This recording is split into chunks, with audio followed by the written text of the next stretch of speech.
Hi guys, so I'm going to show you how to make these reusable produce bags really quickly. Some of you, especially on Reddit, have been asking me to make the tutorial.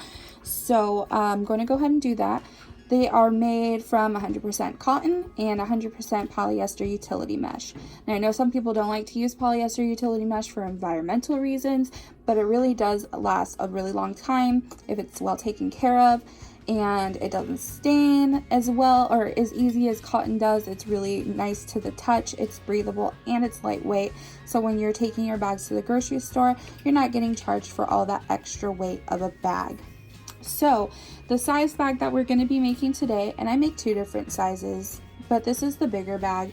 It measures 12 inches wide and 20 inches long, and it's got a drawstring at the top, which for this example I'm just going to be using ribbon, but you can use cotton drawstrings if you'd like, whatever you have on hand or whatever you pick up from the craft store. So to do that, we're going to need some fabric. I'm using this bee print fabric, and we're also going to need the utility mesh, and I'll show you how to get started.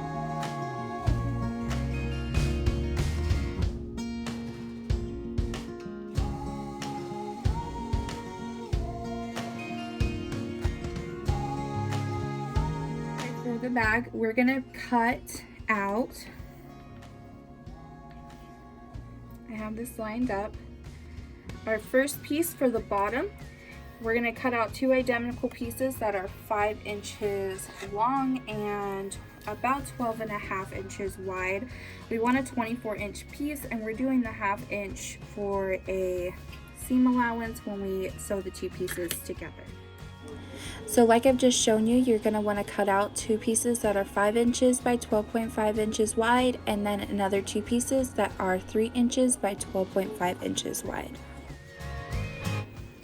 Alright, now that we have two pieces that measure 24 inches wide, and one piece that's 3 inches long and one piece that's 5 inches long, we're going to take this top piece and fold it over. I have a seam right here, so I'm just going to press it.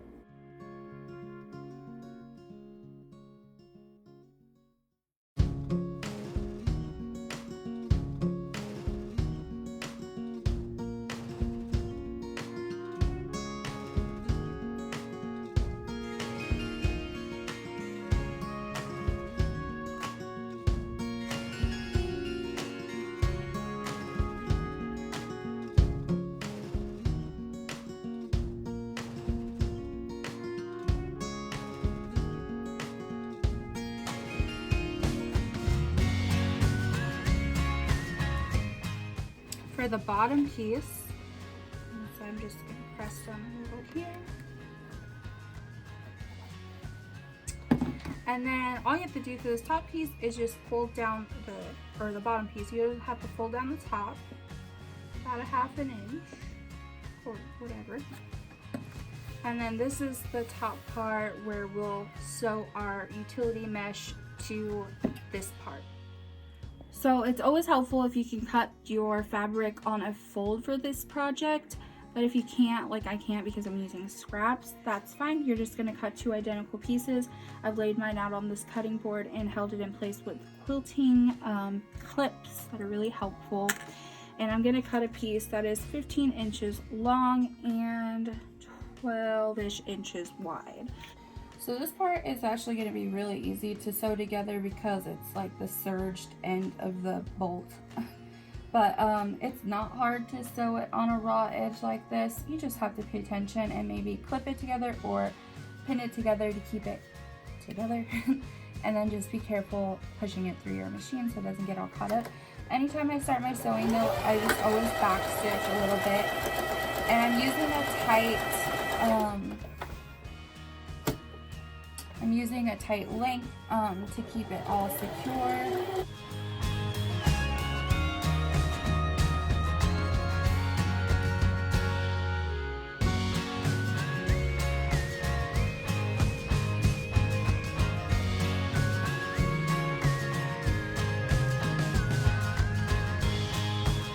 So this is the bottom part of the cotton.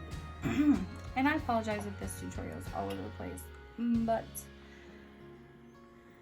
never mind that. So I'm gonna make sure that the serge, the side that I sewed together with all this frilly seam, is facing up. And here's where your pins are going to come in handy. So I'm just gonna start at the end here and pin this to the top where we folded down. I realized that I folded down a little bit more than I wanted to, but it's not really a big deal because this is just for me. But usually I would just fold down about 1/4 inch. And I'm just gonna pin this into place all across the top here, and then we will come back to the sewing machine and sew it together. So we're just sewing with a top stitch, a straight stitch over the utility mesh and the cotton. I'm just showing you that here. Because we pinned it into place, it's really made it super easy to just keep it lined up.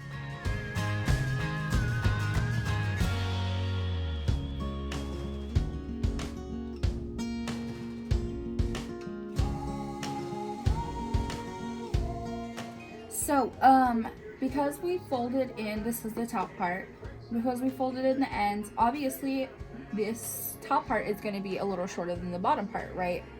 At least lengthwise is what I mean. And it's supposed to look like that. You're supposed to have excess mesh on either side for this project. So I'm going to pin it, matching the seam of the bag to the top.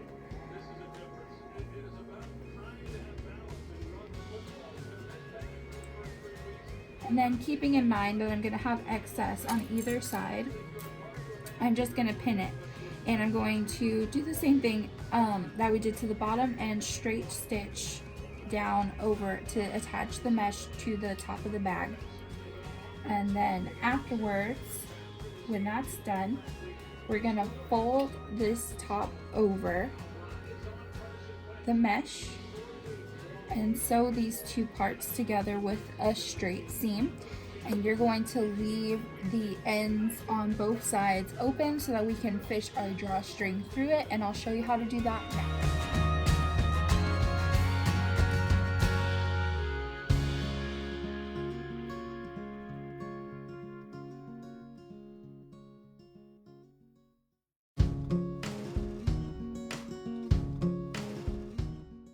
Alright, so now that we're done sewing this top part, at the end you'll fish a drawstring through this, so that's why it's really important that you don't close up the end here and you have the excess mesh here, and that's how it's supposed to look.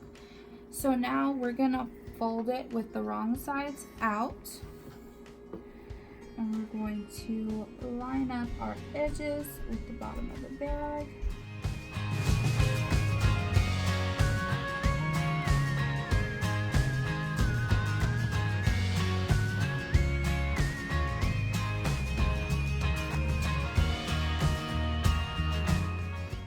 To feed this through our sewing machine, we're going to do the same thing. We're just still using a very tight straight stitch.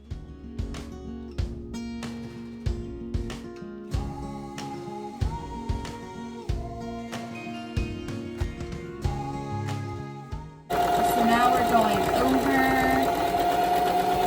the cotton, straight down, and then just turning it and sewing down this end.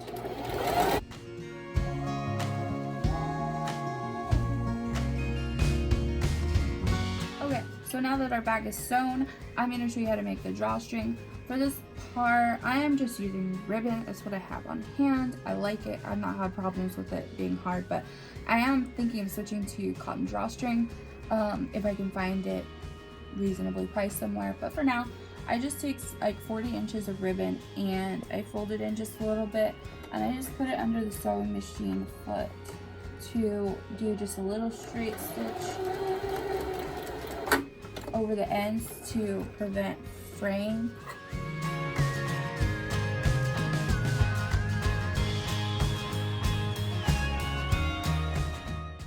You can do that on both ends, and then I take a, what is this called? Safety clip thing, and then put it on the end here. And then you're just gonna go through one side of the bag, opening, and fish that all the way through.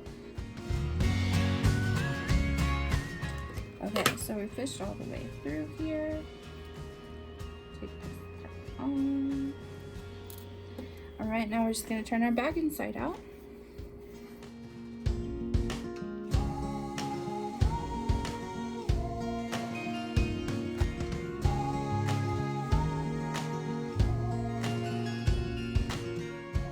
We really hope that this tutorial was easy to understand and will get better as we keep making more. But if you have any questions, leave us a comment and I'll get back to you and try to help in any way that I can. If you'd like to follow our journey to open our city's very first brick and mortar zero waste market, you can follow us at Big Sal's Zero Waste Market on Facebook and Instagram. And if you have any ideas for future tutorials that you'd like to see, leave us a comment below and we will try to make that happen.